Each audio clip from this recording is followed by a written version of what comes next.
¿Sí o no? ¿El profe también se echó champú o no?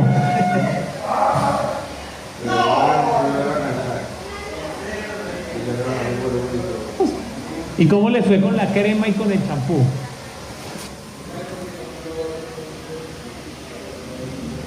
No, los que no fueron. ¿Y ninguno fue? ¿Ninguno estuvo la vez pasada? ¿Todos cambiamos? ¿Y cómo le fue con la crema y con el champú? ¿Sí? ¿Tú la probaste? ¿Todavía tienen crema? ¿Y no se les alcanzó a fermentar o generar un poquito de...?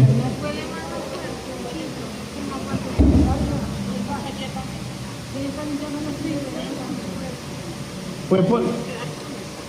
Y de las... Con don Mauricio. No, ya él lo pasó.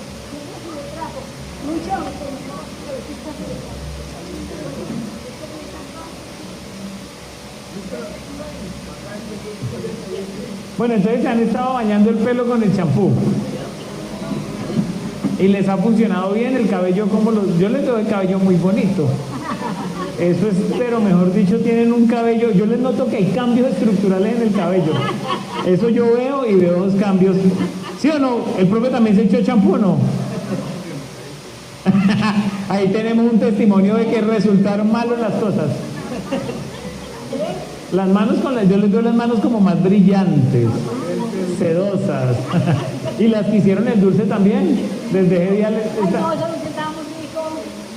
El ají, el ají está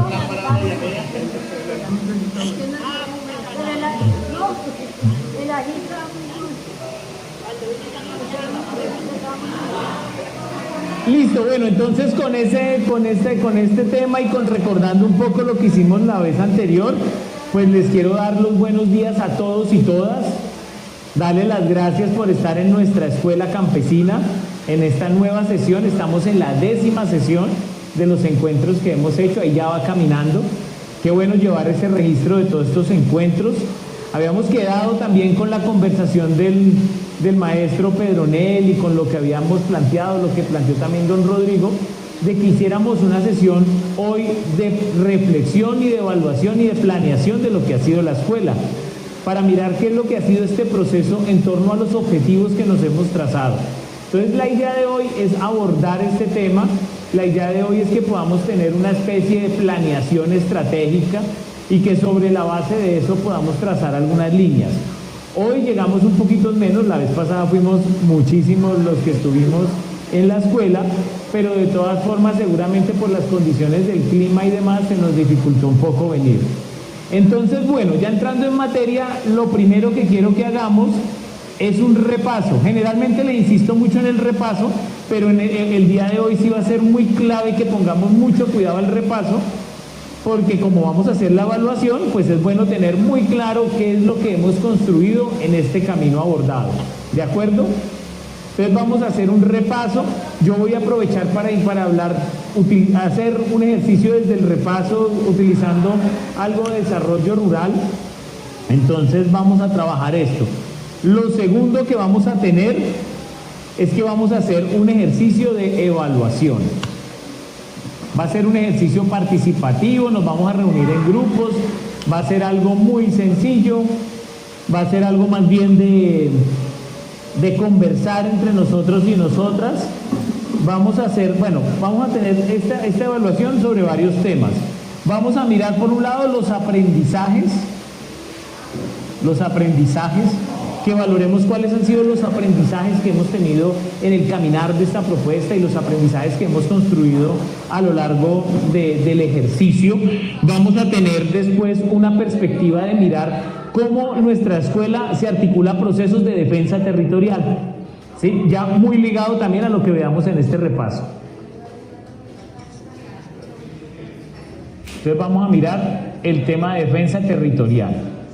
Y vamos a tratar de sobre todo conceptualizar un poco qué es eso de defensa territorial. Ahorita les voy a aprovechar un tema de desarrollo rural y que hablemos un poco de historia para que miremos cómo hay que desescalar esas palabras que a veces se ponen muy pesadas, pero que en realidad aterrizan a muchas de las cosas que hacemos. Sí, espera, ya. Entonces, y vamos a identificar después de la evaluación cuáles son, ya en el momento vamos a ver eso, los temas de agenciamiento. Vamos a mirar cuáles son nuestros temas de agenciamiento y vamos a tener un cierre. Se ve que son poquitos puntos, pero en realidad son puntos demorados. Entonces la idea, que esto es lo que estaba mirando yo acá, la idea es que son las 10 de la mañana, la idea es que trabajemos, ¿qué? Hasta las 3 de la tarde, ¿les parece bien? Listo. Entonces, bueno, y mientras van llegando también los compañeros y compañeras del proceso. Entonces, bienvenidos y bienvenidas. Buenos días.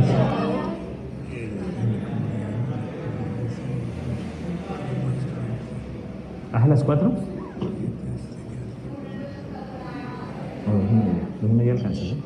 Bueno, me dicen que vamos a estar hasta las 2:30 porque hay un entierro de un compañero, hay un entierro lastimosamente de un compañero de Mondeco.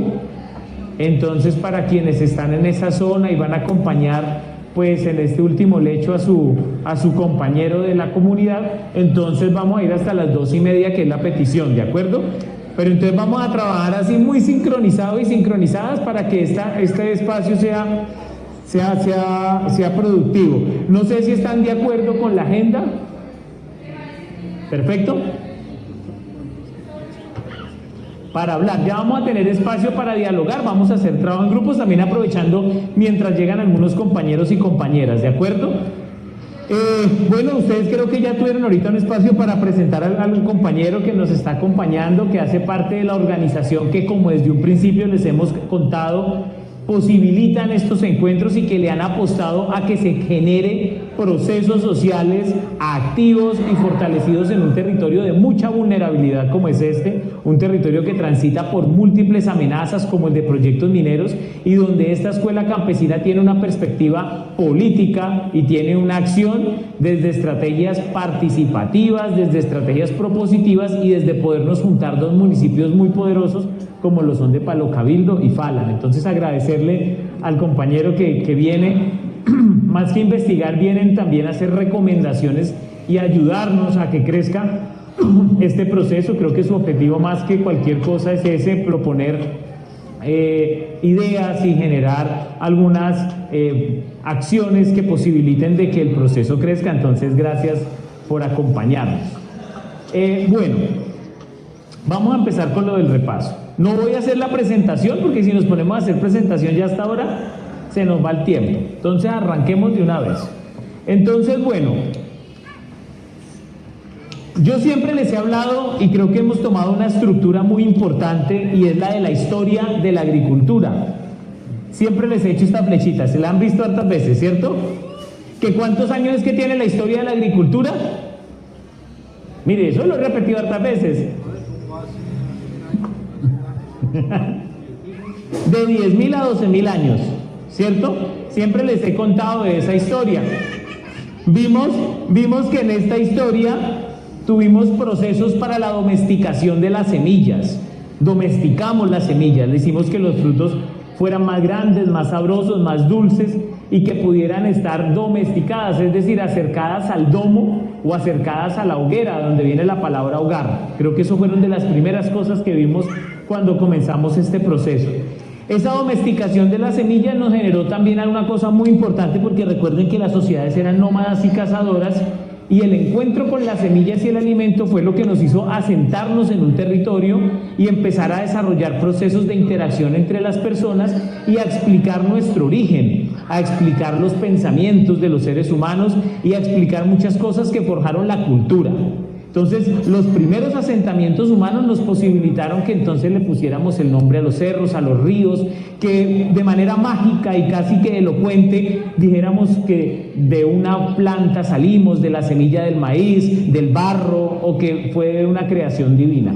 Todo eso vino de la imaginación del momento en el que tuvimos tiempo para la contemplación, el diálogo y la conexión entre seres humanos, pero también la posibilidad de ser seres colaborativos, porque somos seres ante todo sociales, que funcionamos en la medida en que nos relacionamos con otros y con otras.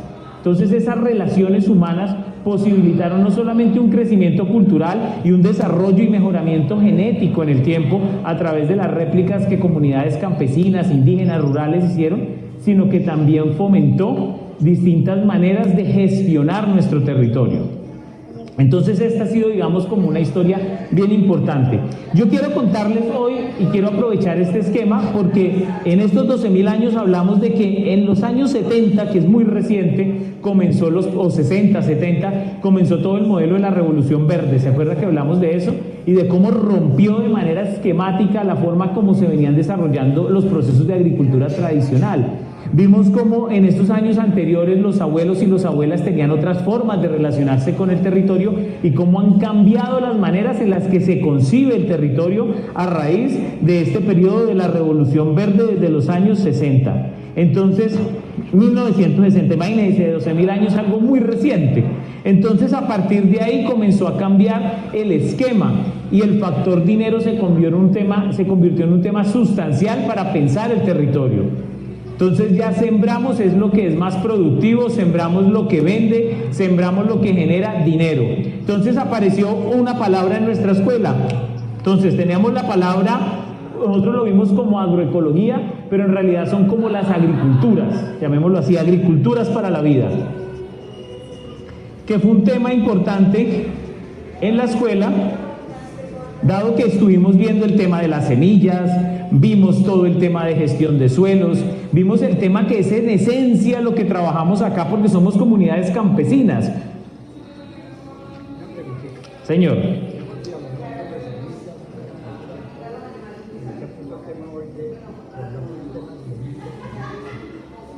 Sí, señor.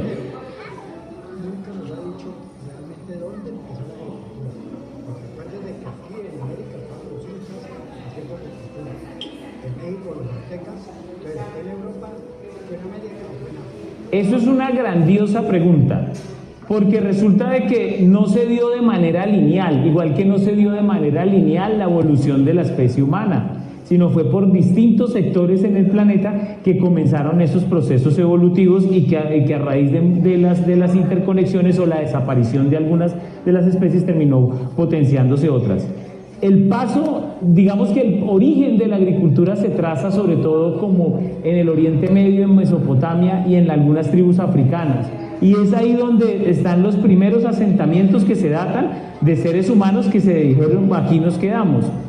Pero debido a las movilizaciones humanas que entraron por el norte de nuestro continente e irradiaron después todo el resto del continente, comenzaron procesos en el que se asentaron en ciertos territorios y empezaron también procesos de mejoramiento de semillas, como pasó en México con el maíz o en el Perú también con el maíz, como pasó con las papas en Bolivia. Las papas empiezan su proceso de domesticación hace cerca de 8.000 años, cerca al lago Titicaca en Bolivia. ¿Sí? El maíz comenzó hace cerca más o menos de 10.000 años y comenzó precisamente con las comunidades americanas, porque son plantas de origen americano, como el tabaco, como el tomate, como los ajís. ¿Se acuerdan que en algún momento vimos eso? Entonces esto es muy importante porque se dio en muchos lugares. Digamos, los chinos en China, en la zona que comprende entre China y Mongolia, domesticaron otras plantas, como el mijo, como la soya, ¿sí? Como el arroz. ¿Sí ven? Entonces esa evolución no fue que solamente se dio en un lugar y se transportó, sino que en distintos lugares comenzó a desarrollarse en la medida en que las personas tuvimos tiempo, no solamente para ver cómo de la semilla crecía un fruto y podíamos instalarnos y no éramos sociedades nómadas y cazadoras, sino que también posibilitó que a partir de eso se gestaran procesos culturales muy fuertes, como la chicha en América, que no representa simplemente el uso del maíz para una bebida, sino que tiene un carácter cultural.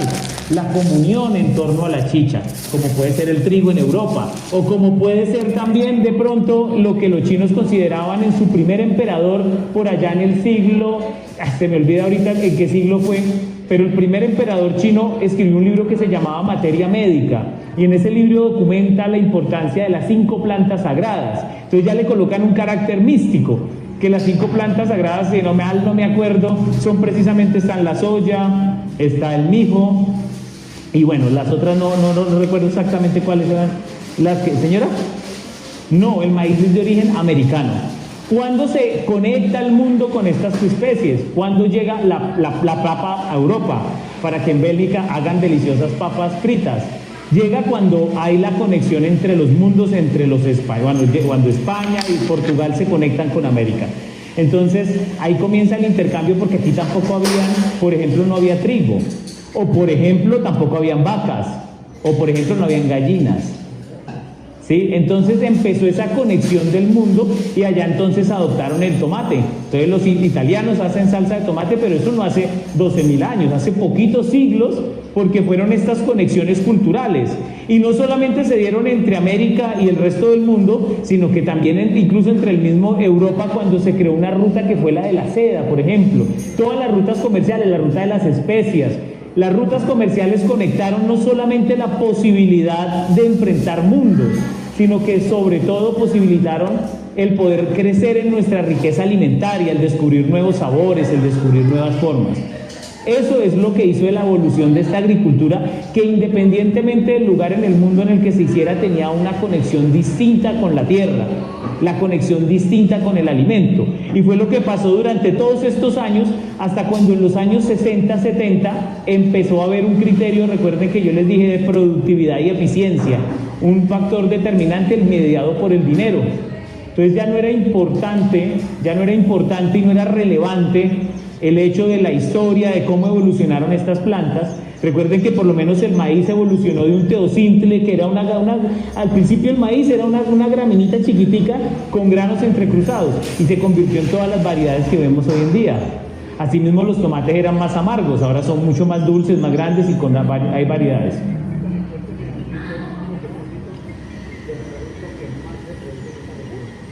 ¿El café? El café también tiene su evolución. El café tiene una evolución muy particular, porque esto es una historia que nunca he sabido si es del todo cierta, pero su evolución está marcada porque los animales, creo que las cabras, consumían el café y se daban cuenta que les generaba alteraciones en su sistema nervioso. El café se potencia luego de la revolución industrial. ¿Por qué? Porque se convirtió en el elemento central para el oficinista. Y sobre todo a principios del siglo XX se convirtió en algo muy importante, porque se relacionaba con la productividad del trabajador. Entonces el café es un estimulante, más que considerarlo, diría yo, claro, por supuesto que tiene algunos factores alimenticios, pero el elemento central, y por lo que yo me lo tomo, es porque me estimula, me disminuye el sueño, tengo más productividad, y se convirtió en algo anclado a las oficinas. Entonces en Estados Unidos sobre todo, y en los planes de estructuración económica de principios del siglo XX, antes de la depresión económica, se instauró como un elemento primordial para el desarrollo de las personas en su actividad laboral. Entonces ese estimulante comenzó a potenciarse y a convertirse en una bebida mucho más impulsada en el mundo. Y a partir de ahí, de la bonanza que hubo aquí en Colombia, por ejemplo, luego a principios del siglo XX, y después con todos los movimientos que ha habido, se empezó a expandir sobre todo en nuestro continente, porque tiene la facilidad de tener fenotípicamente la adaptabilidad con estos territorios donde hay sol constante en el año y temperaturas estables. ¿De acuerdo? Y suelos que son medianamente ácidos, que posibilitan que haya un buen café. Porque el café necesita unos suelos un poquitico ácidos para que tengan buena producción. Lo sabrán ustedes que saben más de café que yo. Entonces, esa evolución que han tenido la agricultura hasta este tiempo tuvo una ruptura cuando se empezó a hablar de eficiencia y rendimiento. Entonces nos metieron en el cuento de que hay que sembrar, pero para tener dinero. Ya no se está sembrando en términos culturales, ni en que para alimentar la familia, por supuesto que ocurre en ustedes, pero en términos generales se empezó a ver la agricultura como la posibilidad de generar más alimentos para un mundo cada vez con más hambre y más crisis por el acceso a los alimentos. Y entonces ahí pues un factor que es el factor económico, ¿cierto? El factor económico. Entonces se propuso una economía que está ajena a las personas. Entonces no somos las personas benefactores de la economía, sino que gastamos nuestras vidas respondiendo a la economía.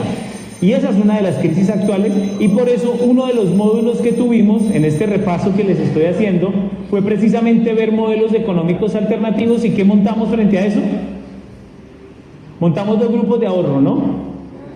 Entonces montamos 2 grupos de ahorro, porque llegó un momento en el que dijimos, está muy bien la agricultura, pero ¿qué pasa con la economía? ¿Qué pasa con la economía de nuestro territorio? Entonces dijimos, necesitamos gestionar que el dinero quede en manos de nosotros y nosotras mismas, y no que el dinero se los estén llevando ni las casas comerciales ni que se lo estén llevando los bancos. Porque es muy triste, e hicimos el balance en algún momento, de que la mayoría de personas que estamos acá, quiero que se les olvide para cuando le pregunten, para cuando hablen, digamos, yo diría que es algo muy específico que hay que decir, es que ustedes construyen medios de vida sustentables. La escuela construye eso, medios de vida sustentables. Medios de vida que afirman cosas con acciones afirmativas desde la vida, desde la agroecología, y que rechazan a quienes quieren dañar el agua, quienes rechazan los proyectos que quieren afectar la biodiversidad, que rechazan los proyectos que atentan contra la vida, porque estamos gestionando son cosas para la vida, para nuestra vida misma. Aquí pasó también algo muy importante en Colombia, y este pedacito quisiera hablarles también porque resulta muy importante para nuestra escuela y que lo tengamos muy claro a nivel político. Resulta que cuando llegaron los españoles, que fue por acá como en 1400, ¿qué es? Llegaron los españoles, hoy en día hablamos del encuentro de dos mundos, llegaron a estas tierras y rápidamente se dio el primer proceso de despojo en nuestro territorio, porque a las comunidades indígenas les quitaron sus tierras, los confinaron. Yo tengo una lectura un poquito sesgada, es lo que yo he construido académicamente y se los quiero compartir, pero es sesgado, ¿sí? Pero yo quiero compartirla porque soy terco, ¿sí? Pero es lo que yo he aprendido y yo soy, ustedes me conocen, yo soy muy del proceso social, muy de izquierda, pero yo tengo una lectura frente a esto y ustedes me van a matar con lo que les voy a decir, pero se los quiero decir porque es lo que yo he aprendido. Porque yo lo he aprendido así. Quiero que por favor investiguemos. Yo le he dicho a ustedes, no crean en el que se para acá al frente, hay que dudar de todo el que se para enfrente, incluyendo de mí, ¿no? De primeras quiero que duden de todo lo que les digo y vayan y investiguen todo eso. Pero yo creo que le afectó más a los españoles venir a América que en realidad lo que nos benefició a nosotros. Y yo no comparto mucho el cuento de que es que aquí se llevaron el oro y son ricos allá y aquí quedamos pobres. Y les voy a explicar por qué. Porque desde esta época los españoles llegaron a estos territorios y hicieron cosas muy malas, sacaron a las comunidades indígenas, por supuesto que hubo escenarios de barbarie, pero fue una época de auge comercial en relación a la población y a la economía que en ese momento teníamos. Creo que nunca hemos tenido economías tan prósperas como las que hubo en la época colonial. No con esto digo que hay que volver a la colonia, pero sí hay que entender políticamente qué era lo que ocurría y no caer en el mismo discurso de siempre, que es a veces lo que yo hago, dudar, investigar y mirar cómo construyo algunos argumentos. Entonces resulta de que hubo unos intercambios, es de las épocas cuando más auge tuvimos comercial por los intercambios que tenían con España. Y los españoles se dedicaron a construir ciudades en los territorios que ocuparon en nuestro continente. Es decir, ellos construyeron ciudades, se dedicaron a infraestructura. Yo a veces escucho a algunos locos decir, hombre, qué chévere que hubieran llegado más bien acá los británicos. Y eso hubiera sido terrible porque los británicos no construyeron sus ciudades, llevaron esclavos y construyeron plantaciones. Eso era lo que les interesaba, no construir ciudades, pero acá se dedicaron a construir ciudades en medio de una barbarie terrible, porque eso tampoco se puede ocultar en medio de la cercenación que hubo contra las poblaciones indígenas. Los indígenas quedaron confinados y uno de los acuerdos que hizo el virreinato en estas zonas fue darle unos territorios a los indígenas para evitar esa confrontación y confinarlos. Entonces decir, usted tiene su territorio, hagan lo que se les dé la gana, pero todo es el territorio primero del virreinato y segundo del reino de España, y lo segundo, pues ustedes están allá, pero de todas formas son parte de la corona. Sí, esas fueron las condiciones y ahí se desarrolló, digamos, que la vida política en los siglos XV, XVI, XVII. Hay algo muy, bueno, 15 no, 16, 17 y 18. Hay algo muy importante en esto también, y es que las comunidades indígenas, las comunidades que estaban en ese entonces, señor, háganle ustedes, háganle.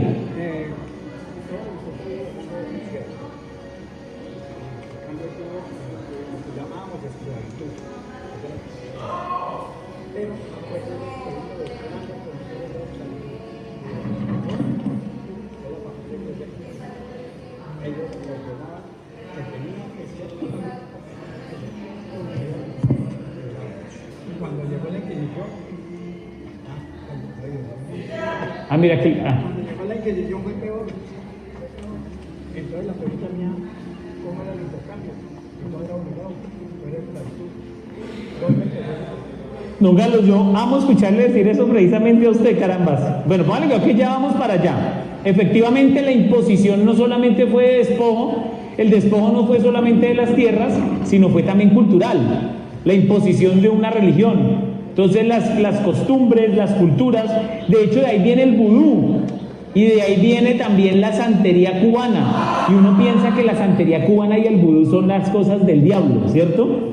Resulta que eso viene de las tradiciones de los pueblos africanos, que cuando llegaron acá se vieron obligados a hacer algo que se llama sincretismo, y es utilizar las figuras religiosas para poder ellos tener su religión, porque les era prohibido tener religiones que no fueran las católicas, ¿sí? Entonces de ahí nace, digamos, por eso ustedes escuchan, hay unas canciones muy famosas que yo creo que ustedes han escuchado, que dice que viva Changó. ¿Han escuchado esa canción?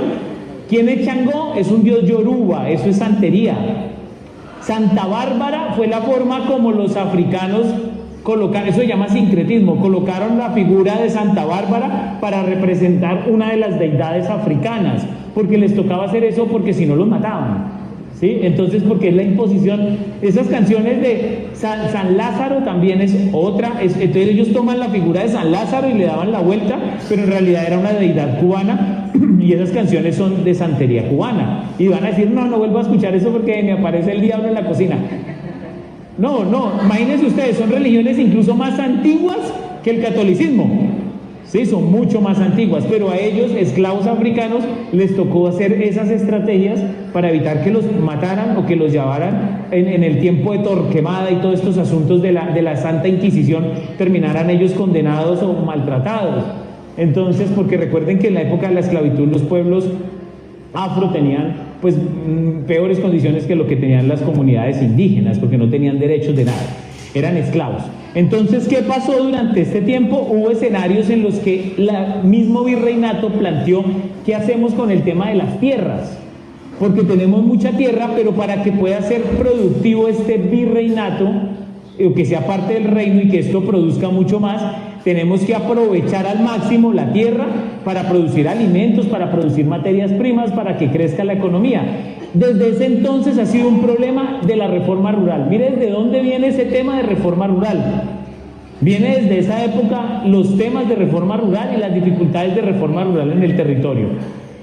Bueno, eso empezó. Cuando logramos constituir este Estado, o el intento de constituir el Estado colombiano, que recuerden ustedes, hubo una primera batalla por allá en 1810 y que logramos, pero después nos pusimos a pelear si esto debía ser un Estado centralista o federalista. Entonces llegó lo que se llamó la patria boba, hasta que llegó un tipo, Pablo Morillo, a reconquistar esto a nombre de España. Nosotros logramos la independencia de España en medio de una crisis que ocurría allá, porque resulta que Napoleón Bonaparte quería entrar a invadir Portugal, y los portugueses, que han sido muy astutos, se fueron para Brasil. O sea, el reino lo trasladaron a Brasil, pero para ir a Portugal, entonces resulta de que le pidieron el favor al rey de ese entonces de España, y le dijeron, venga hermano, hágame el favor, déjenos pasar las tropas francesas para ir a invadir Portugal, y el español les dijo, claro, sí, entren. Ellos una vez entraron, los voltearon y lo que hicieron fue invadir España.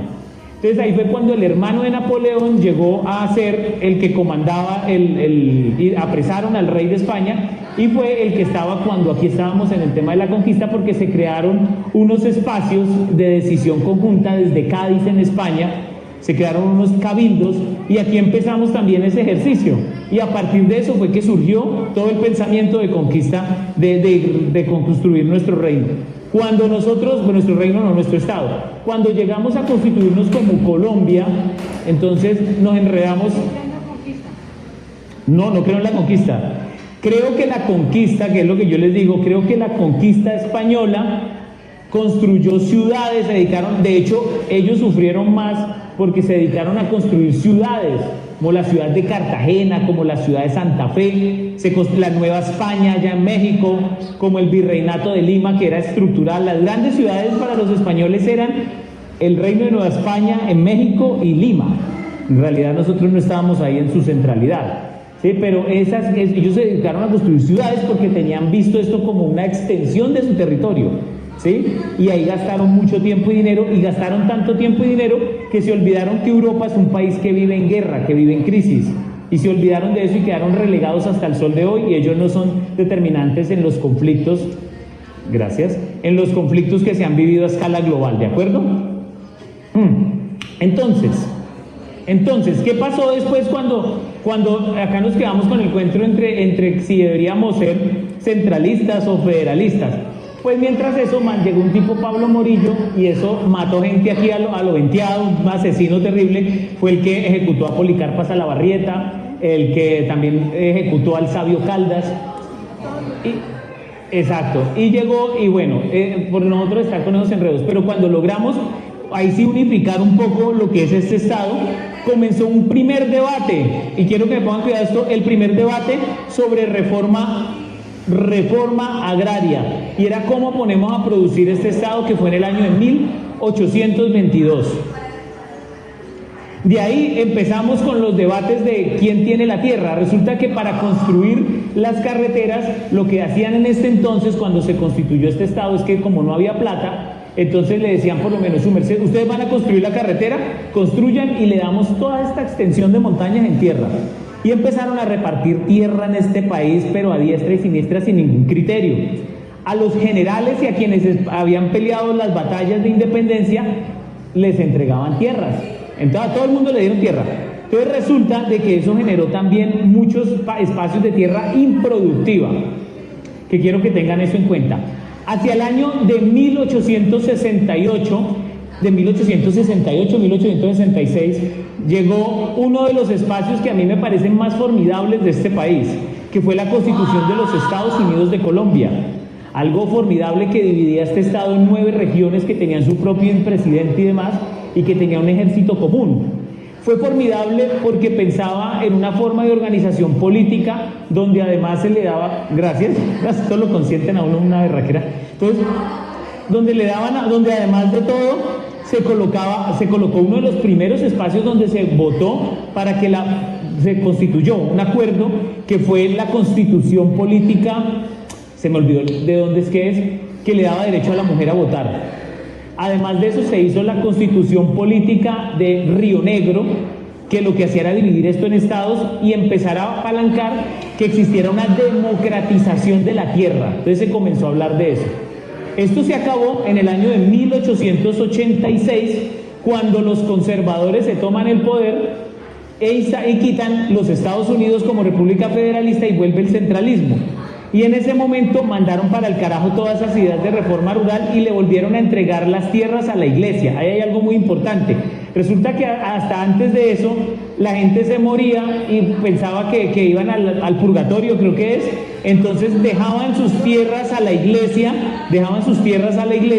por el purgatorio, que para que la iglesia me administrara las tierras, pero resulta que las almas del purgatorio no producen ni tomate ni cebolla. Entonces eso se quedaba un poconón de tierras improductivas y la iglesia tenía cantidad de tierra. Entonces cuando llegaron los Estados Unidos de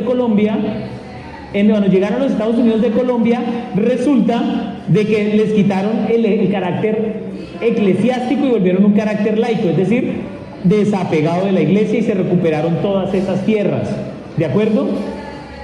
Entonces cuando volvió la Constitución, volvió otra vez a llegar el Partido Conservador y que generar la Constitución de 1886, volvió de nuevo las tierras a estar a nombre de la iglesia y volvió a ser la iglesia un carácter central en todo esto.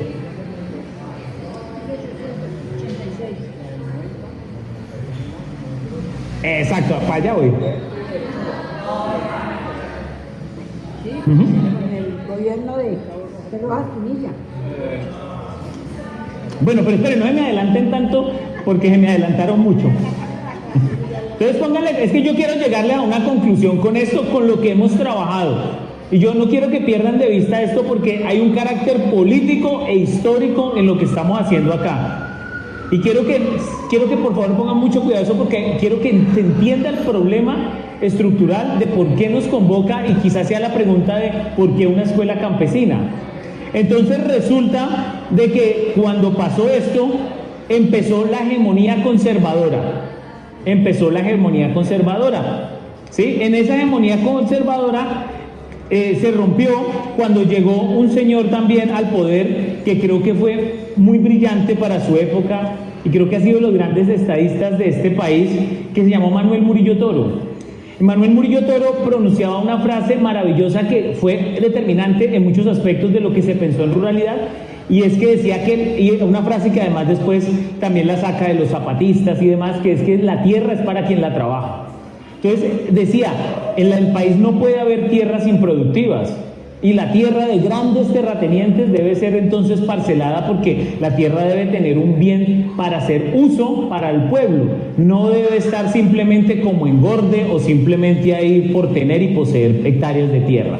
Entonces de eso se basa un señor que también creo que tuvo muchas cosas interesantes, que fue Alfonso López Pumarejo, por allá en el año de 1936, si mal no me falla la memoria, y en el año de 1936 Alfonso López Pumarejo propone la primera reforma rural en este país.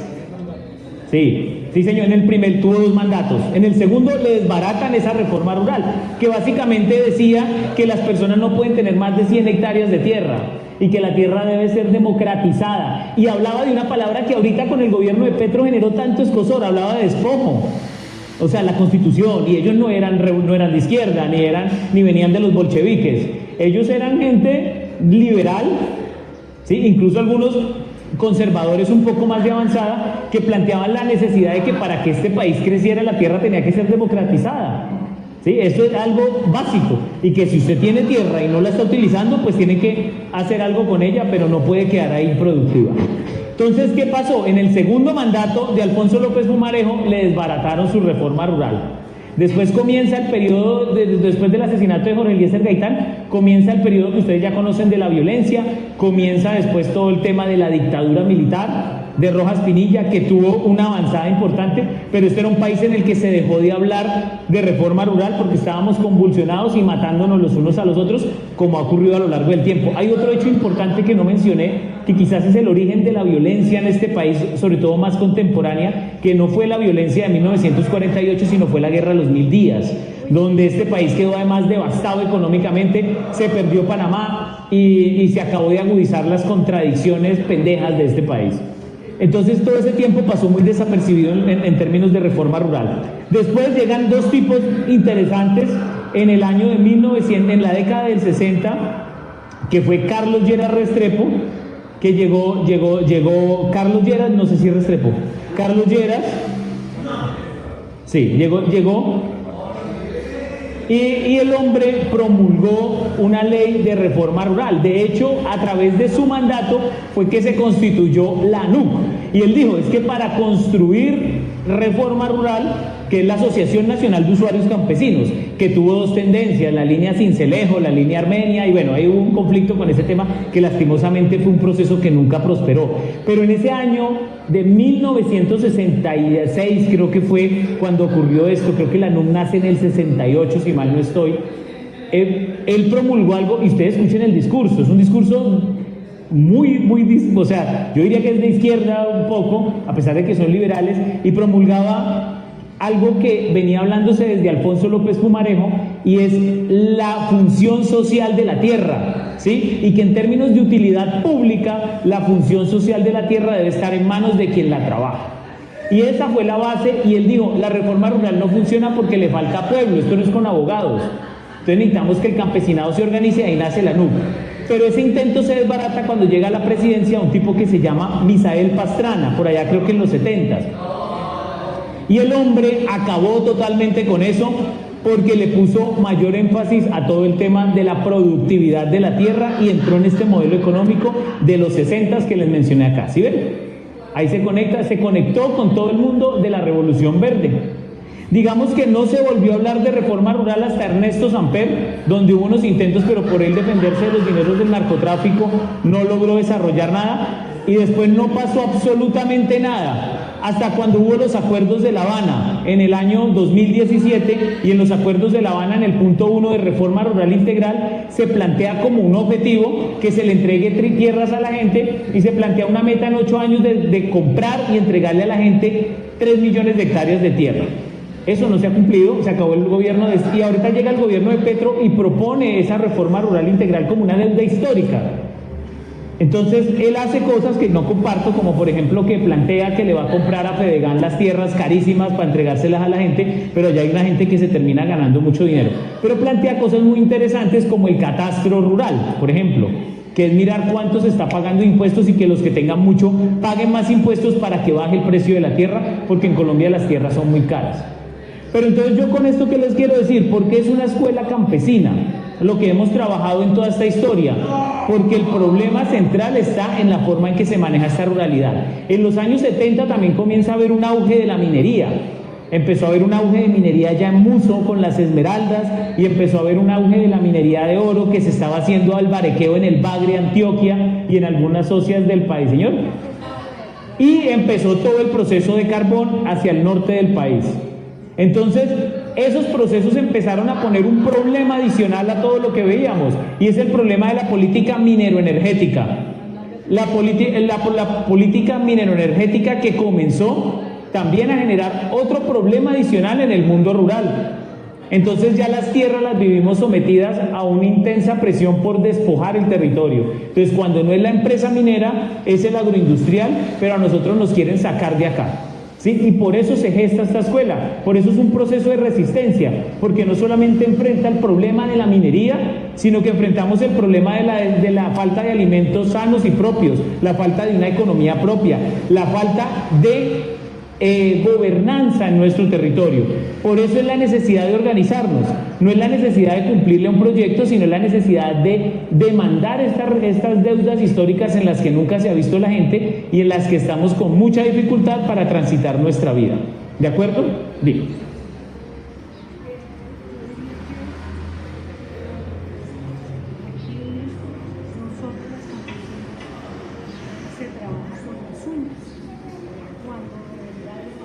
Así como hay, pues tengo entendido que en Europa con cada Sigan, para que no dar de ponerle cuidado a eso tan bueno que dices.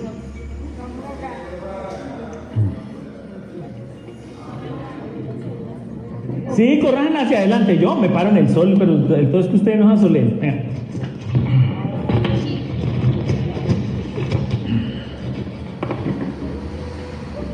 Hágale.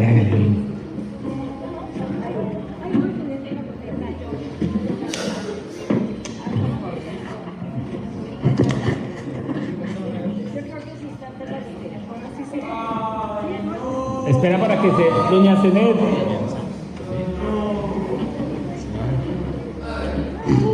¿Cómo le va?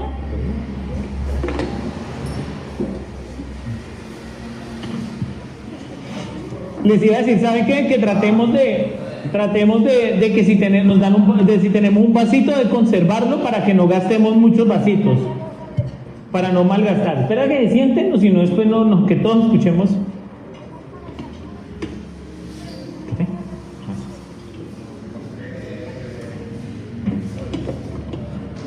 Bueno, dale, ahora sí. Pues tengo conocimientos de que los países europeos en la parte de los campos son subsidiados por parte del gobierno. Digamos, si yo tengo 1000 plantas, me van a pagar por esas plantas un subsidio para poder, como agricultor, poder sostenerme. Y fuera de eso, las plantas productivas, en este caso como que nosotros acá que tenemos bastante café, tenemos panela, caña, para producir acá en la región. Y resulta que, digamos, acá deberíamos tener una planta donde procesara el café a gran escala y nosotros pudiéramos desde acá exportar, porque pues sí, se está haciendo. Las personas hacen con una cantidad de sacrificios muy grandes, emprendimientos, empezando con una bolsita que yo creo que la cobran carísimo. ¿Por qué? Porque si no nos van a hacer 200 o 300 dólares, nos van a cobrar como 800 pesos cada bolsa. Pero si nosotros hacemos una productividad más grande, nos van a generar menos costos. Entonces, digamos que las plantas de proceso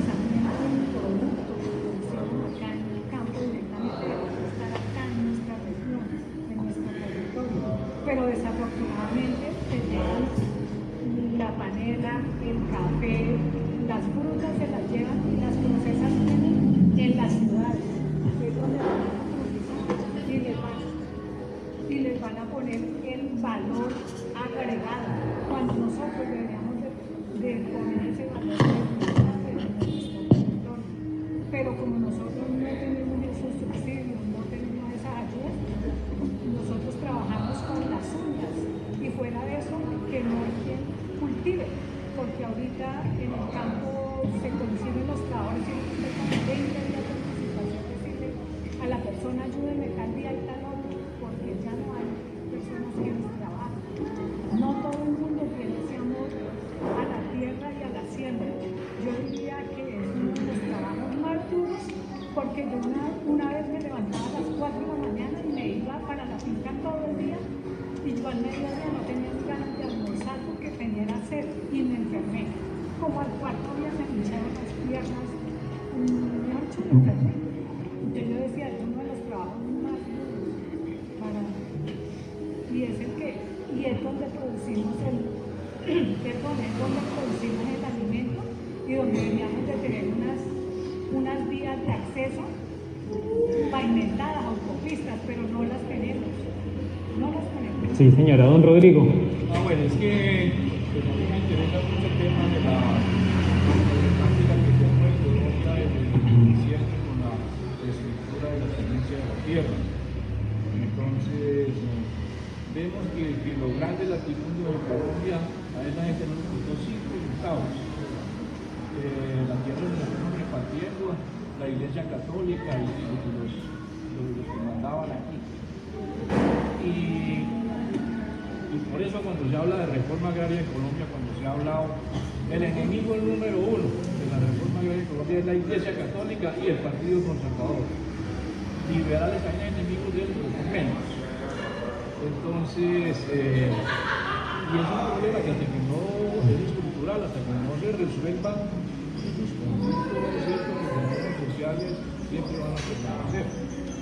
Y ningún presidente de Colombia es que se le haya ocurrido, lo haya iluminado el Espíritu Santo de que vamos a hacer reforma agraria. Eso ha obedecido a una lucha, ¿cierto?, de la gente por la tierra. Entonces, pues ahí estamos.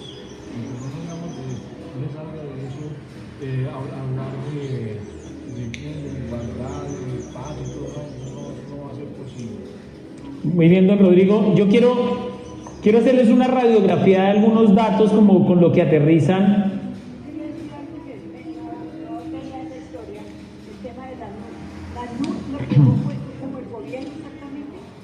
Se organizan y pues yo creo que podemos manejar las dos líneas, porque la línea de mi cerebro tenía otra posición más política, no avanzada y eso.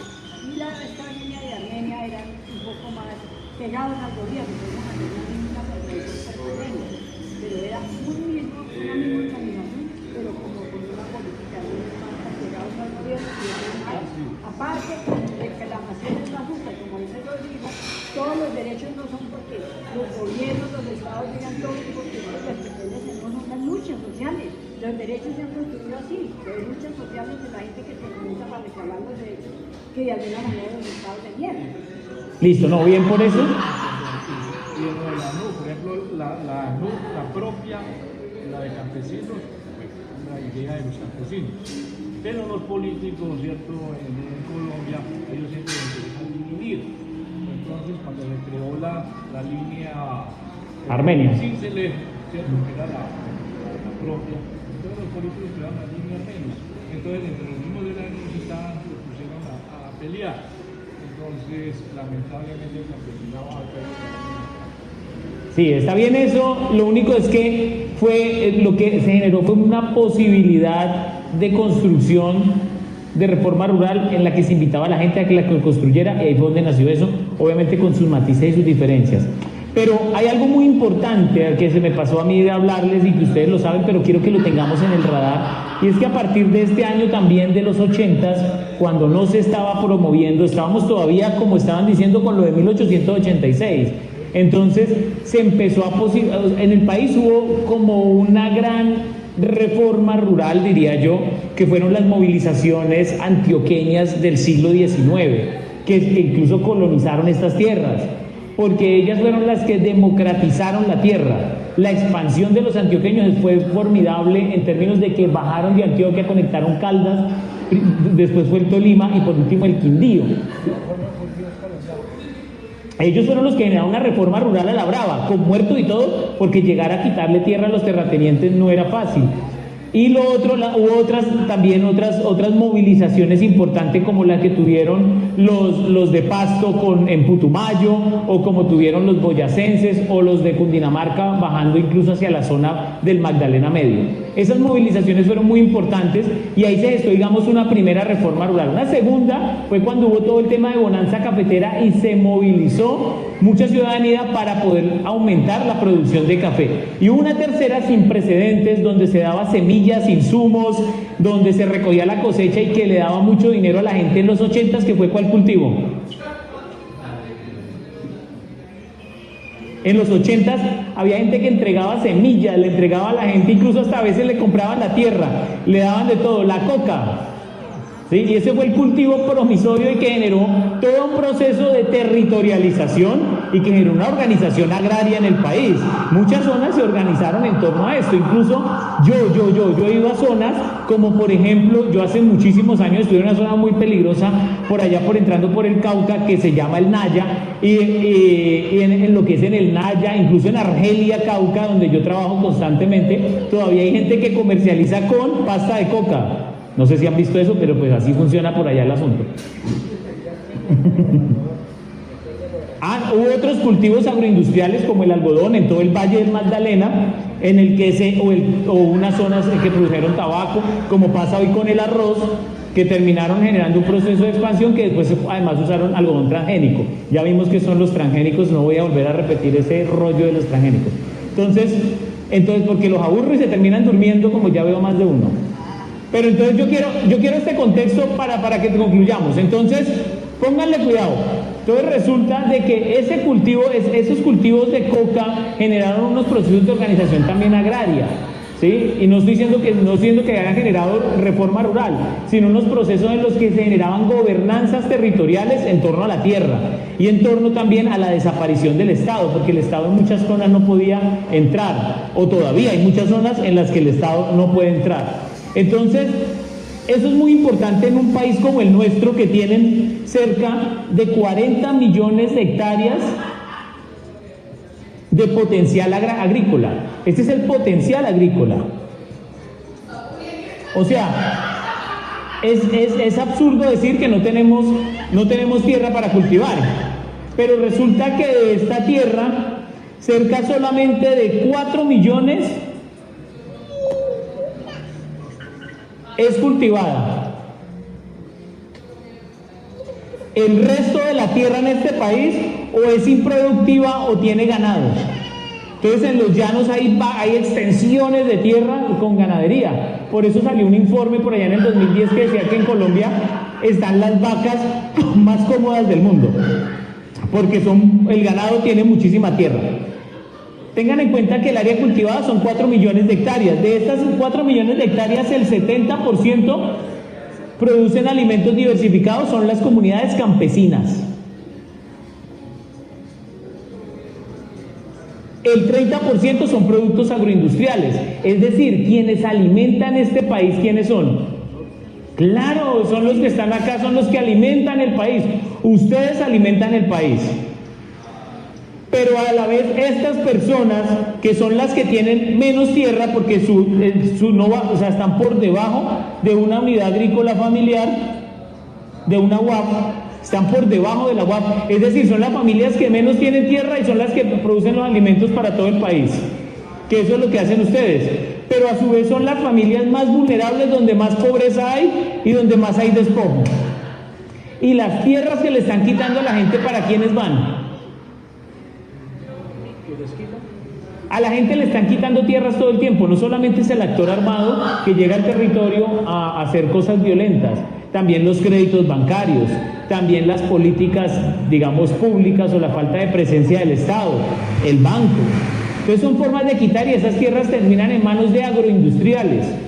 Cuando los paramilitares entraron por allá a Mapiripán e hicieron unas masacres y todo el mundo se fue, ¿quiénes se quedaron con esas tierras?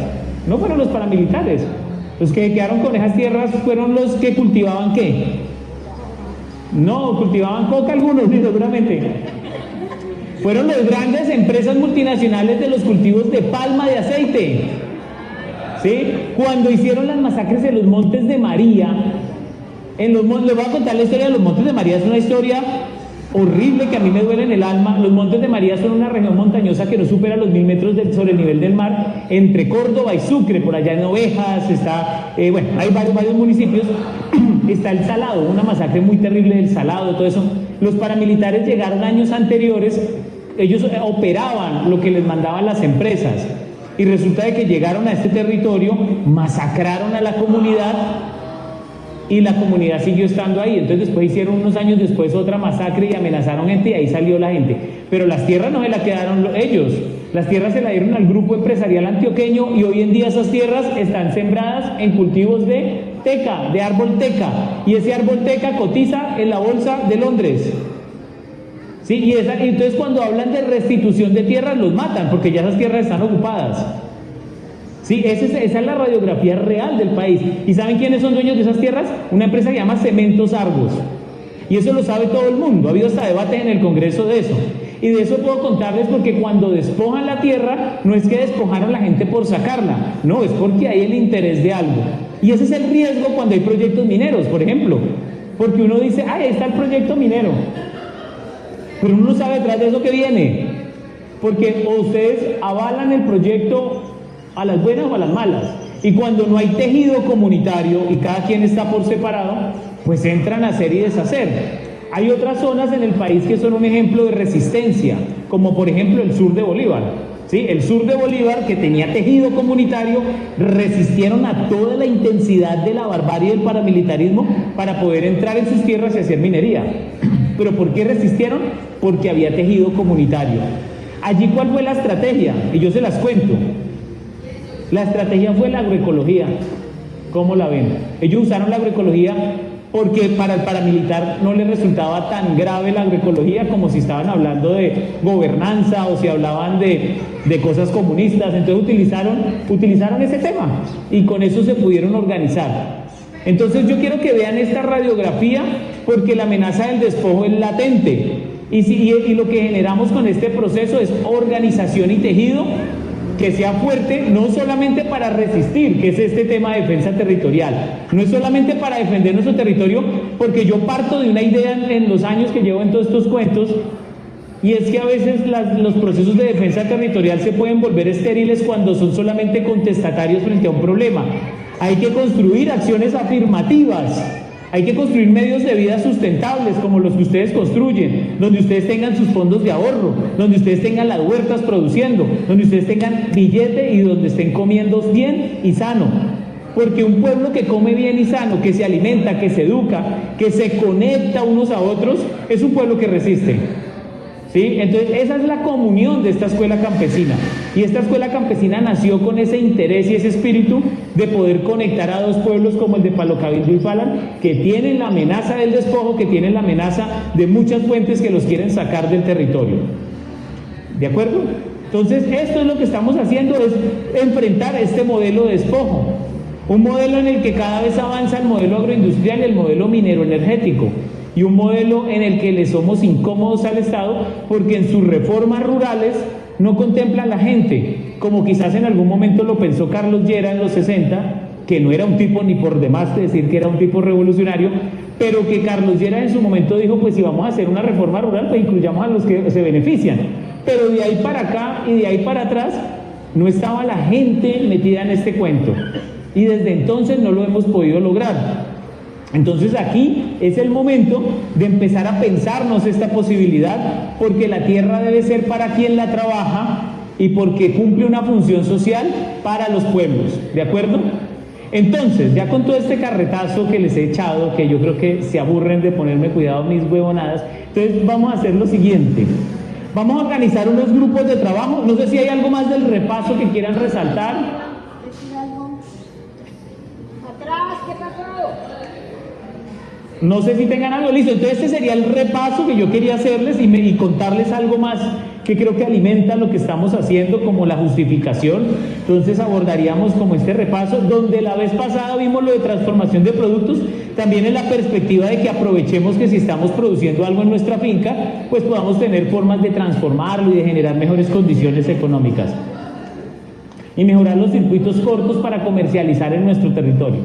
Listo, entonces vamos a entrar en esta parte. Entonces tenemos una petición que hicieron ustedes mismos, que fue muy enfático la vez pasada, don Rodrigo y el maestro Pedronel, en que teníamos que hacer una evaluación. Creo que ha sido muy sano lo que él dijo.